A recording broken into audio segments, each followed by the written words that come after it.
రైతు సంక్షేమమే రాష్ట్ర ప్రభుత్వ ధ్యేయమని తెలంగాణ మంత్రి జూపల్లి కృష్ణారావు అన్నారు.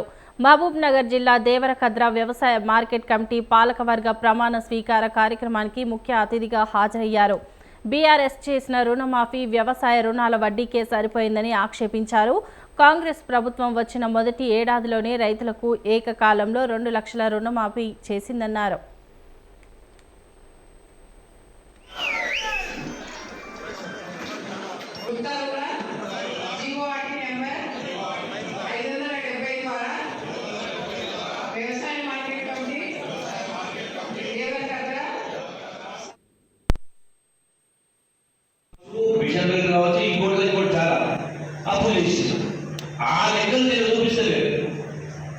అంటే కార్పొరేషన్ పెట్టి ఇది ప్రభుత్వం చేసే అప్పు కాదు.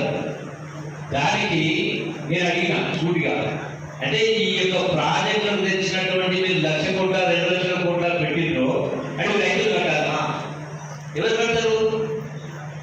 ప్రభుత్వం కడతారని చెప్పాలి, లేదు రైతులు కడతారని చెప్పాలి. దాన్ని దాటేస్తాం. అంటే ఇలా మొత్తం లెక్కలు చూస్తే 8 లక్షల కోట్లు అప్పు చేసి బుకాయితే మాట మాట్లాడతాము. ఈ 8 లక్షల కోట్లకు నెలకు 6,500 కోట్ల రూపాయల వడ్డీ బరాబర్ ముగ్గు పెట్టి వసూలు చేస్తాం. బ్యాంక్ రిజర్వ్ బ్యాంక్ మనకు వచ్చే ఆదాయాన్ని పట్టుకుంటారు. గతంలో సంవత్సరానికి 6,000 కోట్లు కట్టేది అంటే నెలకు 6,000 కోట్ల రూపాయలు వడ్డీ కట్టాల్సి వస్తుంది.